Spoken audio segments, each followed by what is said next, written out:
She saved 3 homeless kids 25 years later. They saved her life. The humid air of a Georgia summer in 1995 clung to the cracked paint of the small house on Ashwood Lane. For most of the neighborhood, life was about surviving paycheck to paycheck, bills stacking up on the kitchen counter, and food stamps stretched thin to cover the mouths they had to feed. But for Marjorie Thompson, a 32-year-old black woman with sharp cheekbones and eyes that carried both fatigue and resilience, the struggle wasn't just about herself. She had already been working 2 jobs, a morning shift at a diner and an evening janitorial contract at the county offices. Yet when she saw those 3 children huddled behind the grocery store dumpster one evening, everything inside her shifted. They were small, frighteningly small. The eldest, maybe 9 or 10, was clutching 2 younger ones close, both under 6. They were dirty, their clothes stiff from grime, and their eyes had the hollow animal look of kids who had gone too long without food. Marjorie froze for a second, her plastic grocery bag dangling from her wrist, a gallon of milk inside, sweating from the heat. She knew that look. It was the same one she had carried as a girl when her own mama disappeared into the abyss of addiction, leaving her to be bounced around relatives' homes until she was barely old enough to work and scrape out her independence. She could have walked away. She could have told herself someone else would call social services, someone else would take care of it, but her heart wouldn't let her. She approached slowly, careful not to spook them, and crouched down. "You babies hungry?" she asked softly. The oldest, a thin boy with hollow cheeks and braids frayed at the ends, stared at her with suspicion. His jaw clenched. But the littlest one, a girl with wide brown eyes, whimpered and buried her face in his chest. "Look," Marjorie said, placing the grocery bag down and pushing it gently toward them. "You don't have to come with me, but there's milk in there and bread. Nobody should be this hungry." For a long moment, no one moved. Then with trembling hands, the boy reached for the bag. He pulled out the loaf of bread, tore it unevenly, and gave a piece to each sibling. They chewed like they hadn't eaten in days. Marjorie's throat tightened. That night she went home, but she couldn't sleep. She lay awake thinking about them, wondering if they were still behind that dumpster, if the shadows of the night had swallowed them up. The next evening she went back. And there they were. This time she didn't just leave food. She invited them into her small home. The boy resisted at first. "We don't need nobody," he said, chin lifted defiantly. But his voice cracked, betraying the truth, and that was how it began. 3 children, David, the eldest, Marcus, the middle child, and little Lena, no older than 4, found themselves under the roof of a woman who had no business taking on more mouths to feed, no extra income, and no support system. But she gave them what she had: safety, meals, and most importantly, love. The early years weren't easy. Marjorie had to stretch every dollar.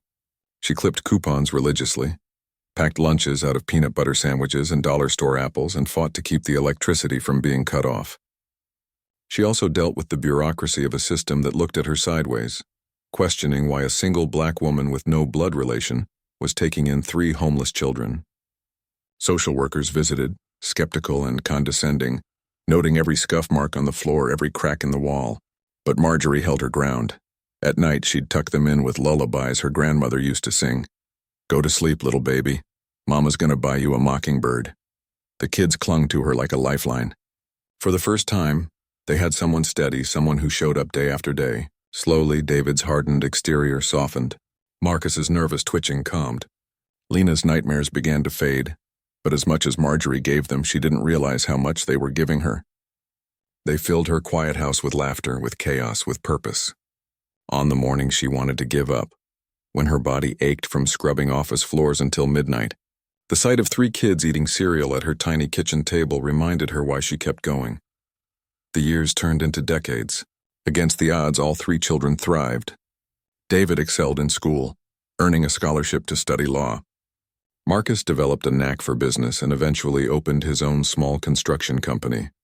And Lena, the shy little girl who once trembled at shadows, blossomed into a social worker dedicated to protecting kids like she once was. They never forgot who had saved them, but as the children's lives lifted upward, Marjorie's took a darker turn. In her 50s, after years of relentless work and sacrifice, she found herself entangled in a nightmare she could never have foreseen. One evening, while working her night job, An altercation erupted in the county office where she cleaned. A white co-worker accused her of theft, a baseless claim but one that spiraled out of control when tempers flared. Voices escalated, someone shoved someone else, and in the chaos Marjorie found herself charged with assault and theft. The evidence was flimsy, but the system was merciless. The same biases that had once questioned her right to care for 3 abandoned children now painted her as a dangerous, angry black woman. At her trial, the prosecution pushed for the maximum penalty, spinning her life of struggle into a story of instability and criminal intent. The jury, a panel with hardly a face that looked like hers, delivered the verdict: guilty. The sentence: life in prison. Marjorie sat in the courtroom, stunned, her hands trembling. She wasn't perfect, but she wasn't this. She thought of the children, her children, grown now but still hers. What would happen to them? What would they think? Tears streamed down her face as the gavel fell, sealing her fate. But what she didn't know was that the very children she had once rescued from despair were about to become her salvation. The news hit them like a thunderclap. For years, the 3 siblings had lived in different cities, building lives of their own, never straying far from the memory of the woman who had saved them. They called her often, sent money when they could, and visited on holidays. To them, she wasn't just a savior. She was their mother in every sense of the word. But then came the phone call. It was David, the eldest, who heard first.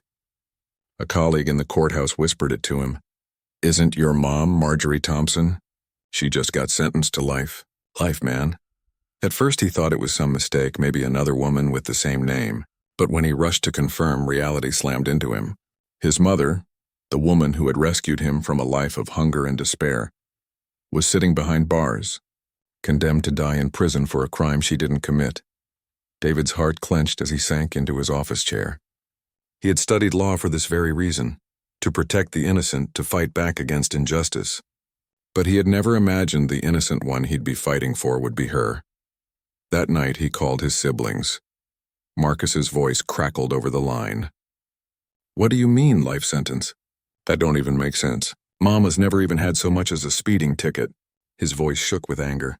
He was pacing in his small office at the construction company he ran, fists balled. "Tell me who I need to talk to." "I swear I'll—" "Calm down, Marcus," David interrupted, though his own voice trembled with rage. "We can't go in swinging.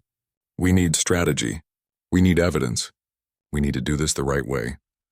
On the other end, Lena was silent. For a long time, all they heard was her soft sobbing. She had dedicated her life to protecting kids in the system because of what Marjorie had done for her. The idea that the very system she now worked for had turned against the woman who gave her life back. It shattered her. "Finally," she whispered, "we can't let her die in there." And just like that, the 3 of them, once broken children huddled behind a dumpster, were united again, now as adults ready to fight for the woman who had fought for them. The next morning they gathered at David's office. He spread out the trial transcripts, the so-called evidence, the witness testimonies. It was a mess. The case had been rushed. The public defender Marjorie was given hadn't even bothered to call character witnesses. The co-worker who accused her had a history of false claims, but none of that had been presented to the jury. "This was a setup," David said, slamming the folder shut. "They saw a tired black woman working nights, and they decided she was guilty before she even walked in the courtroom." Marcus leaned back in his chair, shaking his head. "So what's the move?" "You think we can appeal?" David rubbed his temples. "We can try. But appeals are uphill battles, especially with life sentences. We need more than just legal loopholes. We need public pressure, we need media, we need everyone to see who Marjorie really is." Lena finally spoke, her voice steadier now. "Then we tell the truth. We tell them everything. How she found us, how she raised us, how she gave us a chance at life when nobody else would. If the system won't listen, maybe the world will." Their plan was simple, but it required all 3 of them. David would handle the legal side, digging into motions, filing for appeals, uncovering flaws in the trial. Marcus would use his network and street-smart determination to gather community support, talk to reporters, and rally protests if needed. And Lena, gentle, empathetic Lena, would put her story into words, reaching out to advocacy groups, nonprofits, and anyone who would listen. But before any of that, they had to see her. The prison visitation room was cold. the kind of cold that seeped into your bones. Rows of metal tables sat under the watchful eyes of guards, families sitting across from loved ones in jumpsuits. And then she walked in.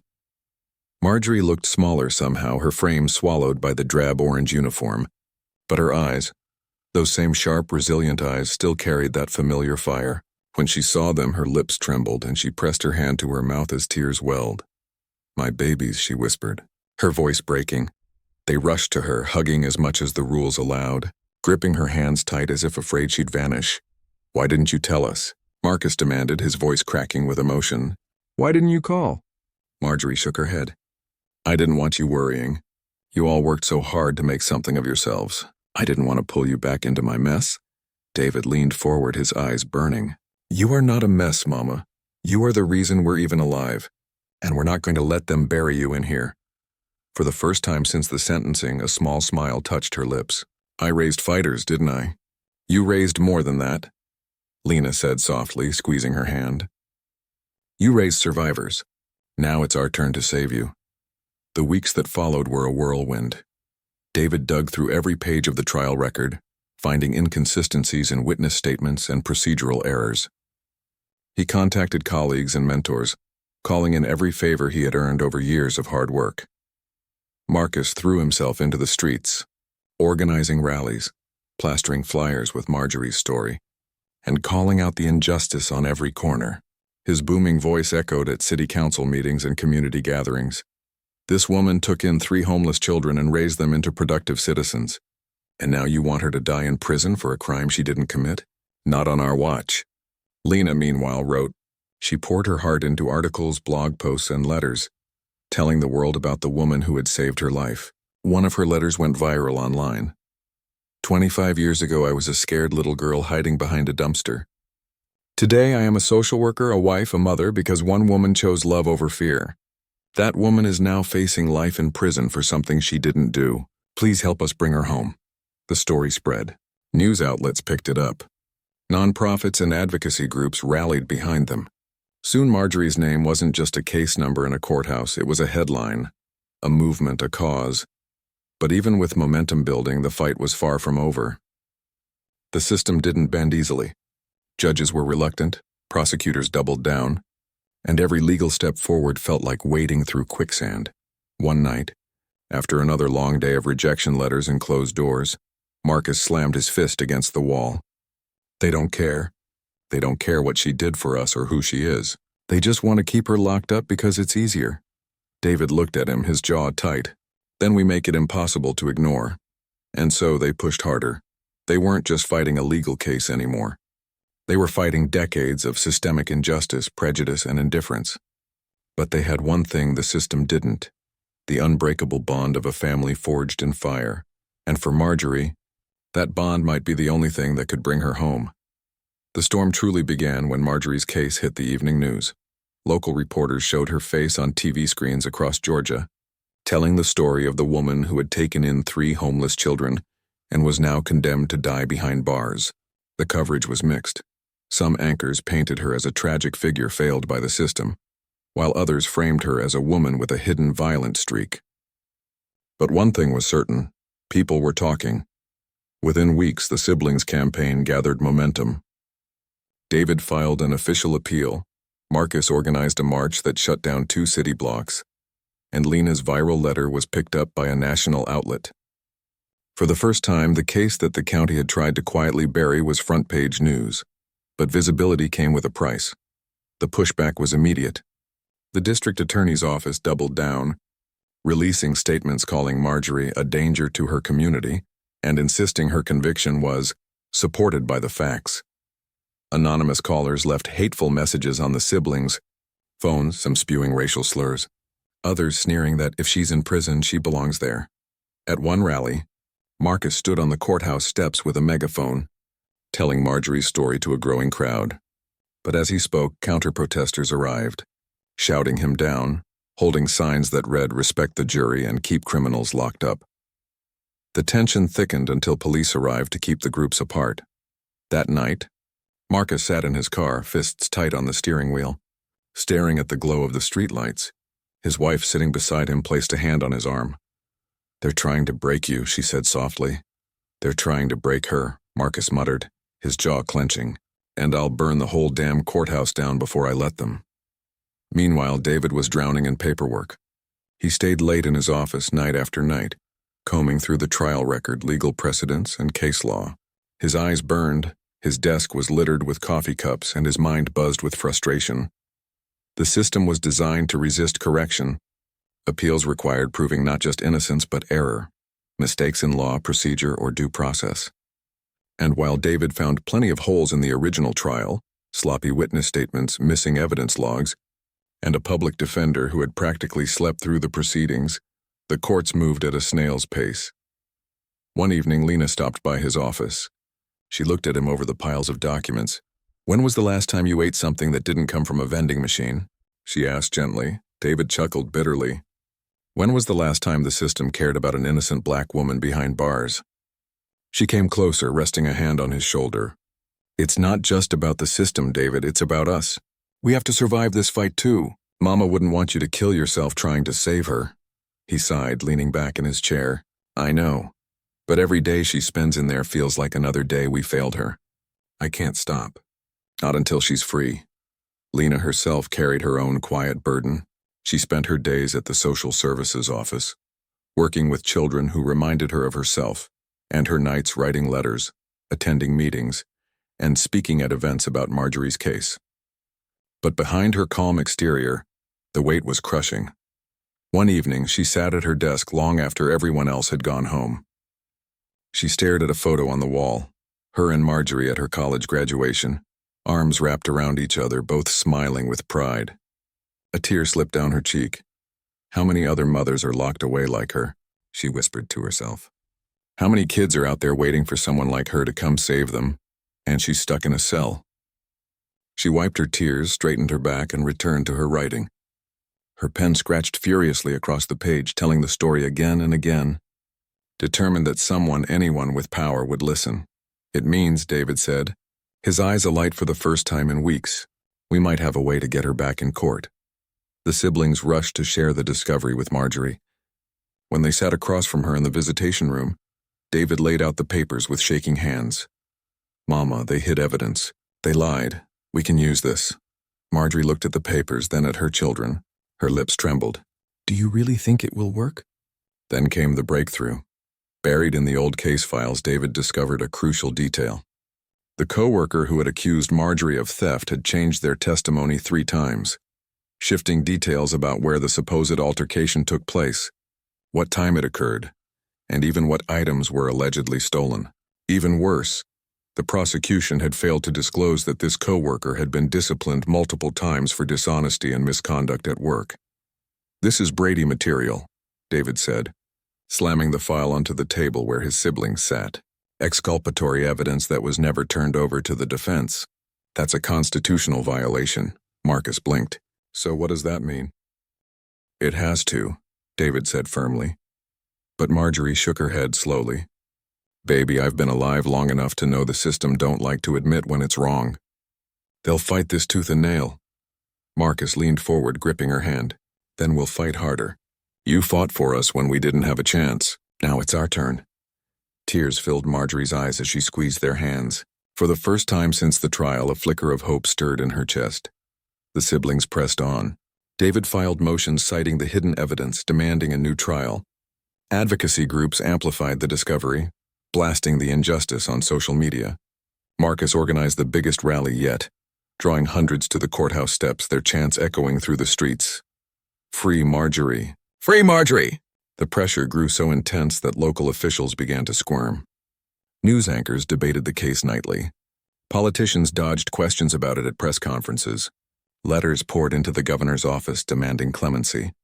But the DA's office refused to budge.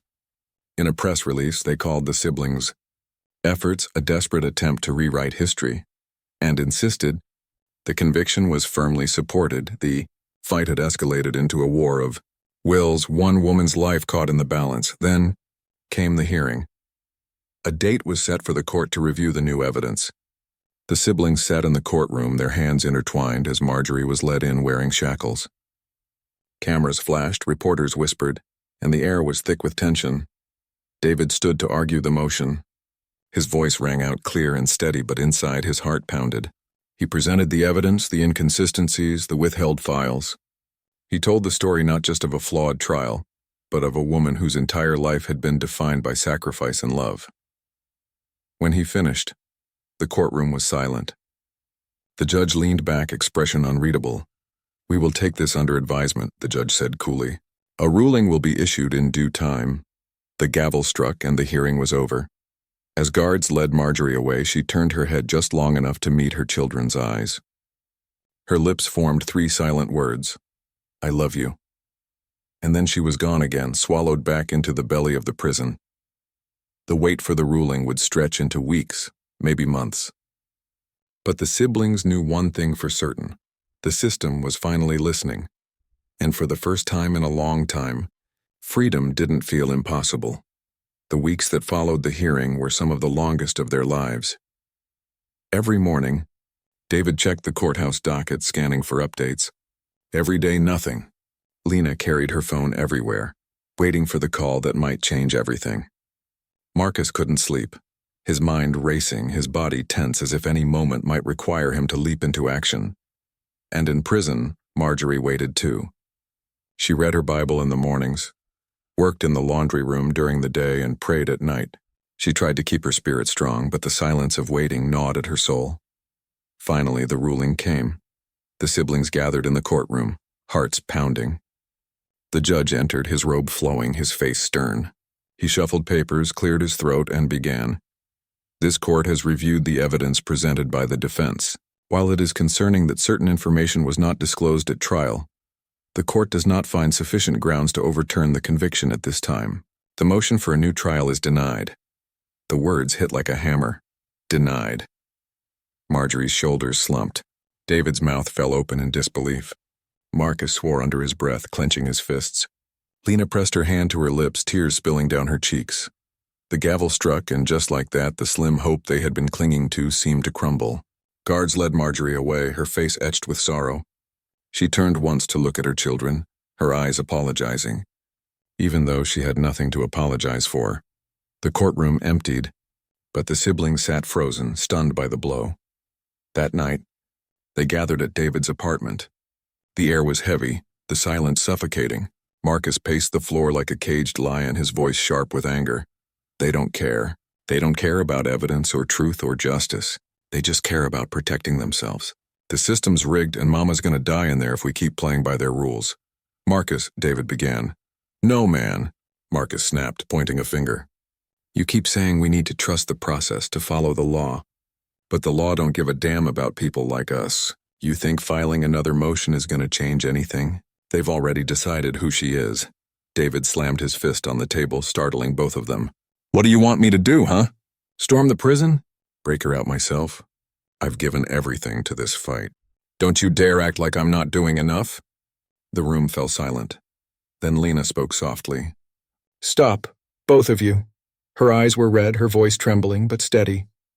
"Mama didn't raise us to tear each other down. She raised us to fight smart, to fight together. If the courts won't listen, then we make sure the world does.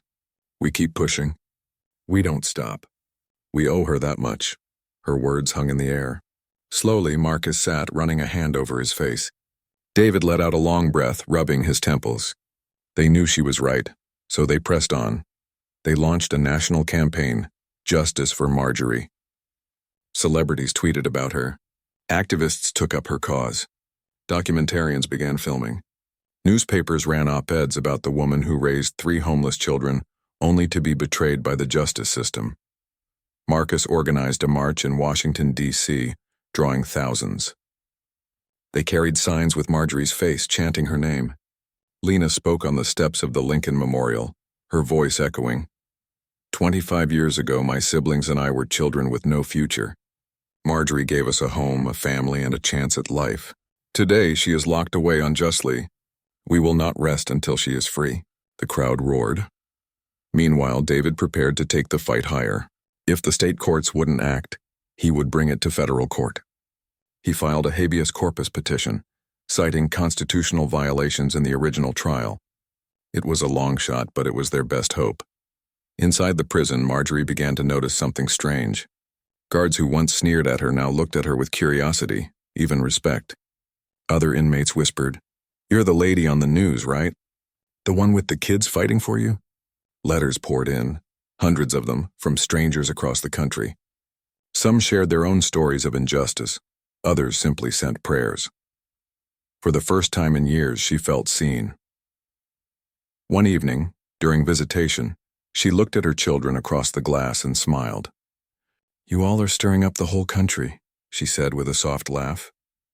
"We're not stopping," Marcus said firmly. "You're the reason people believe in hope again," Lena added. Marjorie pressed her hand to the glass. "I don't know what I did to deserve children like you." David shook his head, his voice breaking. "No, Mama, we don't know what we did to deserve you." The pressure worked. After months of campaigning, the governor announced he would review Marjorie's case for clemency. It was a rare move, one reserved for extraordinary circumstances. The siblings sat together, barely daring to breathe as the announcement played on TV. "This office recognizes the public concern regarding the conviction of Marjorie Thompson. In light of new evidence and her contributions to the community, we will conduct a full review." The room erupted. Marcus whooped, Lena cried, and David sat in stunned silence whispering, "We might actually do this." But the review process was grueling. Investigators combed through Marjorie's past, her trial, her life. Opponents pushed back hard, arguing that granting clemency would undermine the justice system. The DA's office painted her as a manipulative woman hiding behind a good reputation. The siblings fought back with everything they had. They testified before committees, appeared on national news shows, and rallied more support. Every time doubt crept in, they reminded themselves of the little kids they once were, sitting at Marjorie's kitchen table, eating peanut butter sandwiches she could barely afford. She hadn't given up on them. They couldn't give up on her. Finally, the day came. The governor's office would announce the decision live. The siblings sat together in front of the TV, hands locked tight. The spokesperson stepped to the podium, cameras flashing. He cleared his throat, glanced at his notes, and began. After careful review of the case of Marjorie Thompson, and in recognition of substantial concerns regarding the integrity of her trial, as well as overwhelming evidence of her positive contributions to her community, the governor has decided to commute her sentence to time served. Marjorie Thompson will be released immediately. The room exploded in screams and tears. Marcus fell to his knees, sobbing. Lena buried her face in her hands, shaking with joy. David closed his eyes, tears streaming down his cheeks, whispering, "We did it." After 20 years in prison, their mother was finally coming home. The prison gates groaned open with a finality that sent a rush of cold morning air into Angela's chest. After 25 years behind barbed wire, steel doors, and the rhythm of controlled routines, she stepped out, blinking against the light of the free world. Her heart pounded not from fear but from the sheer weight of the moment. For the first time in over 2 decades, the horizon wasn't cut off by walls. The 3 children she had once saved, now grown men and women with families of their own, waited just beyond the gates. Marcus stood tall in his suit, looking every bit the powerful attorney he had become, though his eyes glistened with the tears of the boy she once carried on her hip. Keisha rushed forward first, dropping her handbag and running full speed toward Angela. She wrapped her arms around the woman who had given her safety when no one else would, sobbing into her chest like she was a little girl again. "You're free, Mama," Keisha whispered. Behind them, Darren approached slower, more cautious, as if afraid the moment might shatter. His voice cracked when he finally spoke. "We kept our promise. We never forgot." Angela clutched all 3 of them, shaking with emotion. For so long she had imagined this day in the dark hours of her cell, but never allowed herself to believe it could truly happen. Yet here they were, not only saving her life but giving it back to her. The media swarmed. Cameras flashed, microphones crowded in, and reporters barked questions about the overturned conviction, about systemic racism, about how 3 children had grown up to fight for the very woman who once saved them. But Angela barely registered it. She wasn't interested in headlines. All she wanted was to breathe fresh air, hug the children she had raised, and feel the sun on her skin without bars between her and the sky. They took her straight to Marcus's home, a warm, elegant house filled with laughter and family, Angela hesitated at the threshold, nervous about stepping inside, about belonging somewhere again after so long. But Keisha pulled her in. Darren guided her to the couch, and Marcus set down a plate of food so full it made her cry. The smells of roasted chicken, cornbread, and sweet potatoes filled the room. She hadn't tasted home-cooked food in 25 years. As they ate, the stories poured out. How Darren had become a community leader, running programs for at-risk youth so no one would fall through the cracks the way they had. How Keisha had become a teacher, shaping generations with the lessons Angela once whispered to her at night. How Marcus had pursued law because he wanted to fight the very injustice that had stolen Angela's freedom. But they had all shared one mission: clearing her name. For years they worked tirelessly, gathering evidence, hiring investigators, filing appeals, and never letting her story fade into silence. It had taken them decades, but they had done it. Angela listened, tears streaming, her chest tight with pride. You three, you were my reason to live in there. And now you're my miracle out here. The weeks that followed were overwhelming. The world had changed dramatically since 1999. Smartphones, social media, streaming services, even the pace of daily life felt like another universe. Angela often felt like a stranger in her own country, yet she adapted slowly but surely. Keisha taught her how to text. Darren showed her how to use public transport again, and Marcus walked her through the process of rebuilding her identity legally, obtaining a new ID, applying for health care, and securing her release compensation from the state. But Angela wanted more than her own freedom. She wanted justice for others like her. The first time she stepped into a community hall to speak, her voice trembled. But the crowd listened in rapt silence. She told her story, not with bitterness, but with the unshakable strength of a woman who had endured and survived. She spoke about resilience, about the power of love, about how 3 children society ignored had grown up to rescue the very person who rescued them. National organizations picked up her story. She became a symbol of the fight against wrongful convictions, a living example of how injustice could steal decades, but not dignity. Universities invited her to share her experiences. Churches welcomed her as a speaker. Prisons even asked her to mentor women still behind bars. Her words carried weight, not because they were perfect or polished, but because they were raw, real, and born from unimaginable struggle. One evening, months after her release, she sat with Marcus, Keisha, and Darren in a quiet living room. The grandchildren played on the carpet, their laughter filling the air. Angela rocked back in her chair, smiling as she watched them. You know, she began softly, I used to pray every night in my cell that God would let me live long enough to see you all grown, safe, and happy. I didn't think I'd get this blessing. But here we are, and it's more than I ever dreamed. Marcus placed a hand over hers. You gave us everything when you had nothing. Now it's our turn to give back. Keisha leaned her head on Angela's shoulder. You're not alone anymore.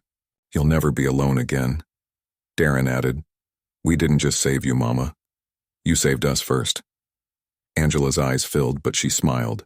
Then I guess we saved each other. Years later, Angela's story became part of the national conversation on prison reform.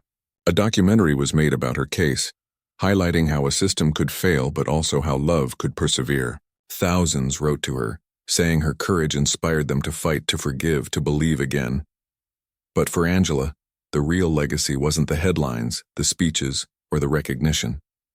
It was the family around her.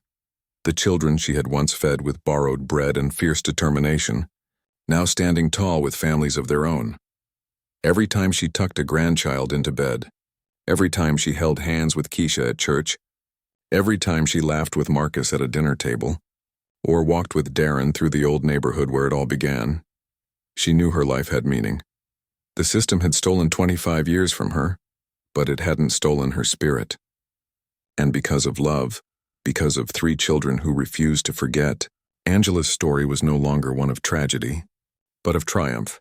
As she stood one evening beneath a wide, open sky, Angela whispered to herself, I was sentenced to life, but love gave me freedom. And for the first time in decades, her heart was completely, irrevocably at peace.